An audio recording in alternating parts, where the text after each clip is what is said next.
All right, Jim, thank you so much. We are just reading this on Twitter tonight. President Trump tweeting out just moments ago that he's looking forward to hosting right out of the great state of South Carolina the 2019 NCAA football champion Clemson Tigers at the White House on Monday.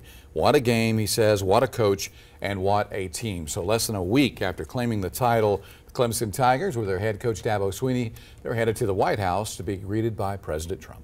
All right.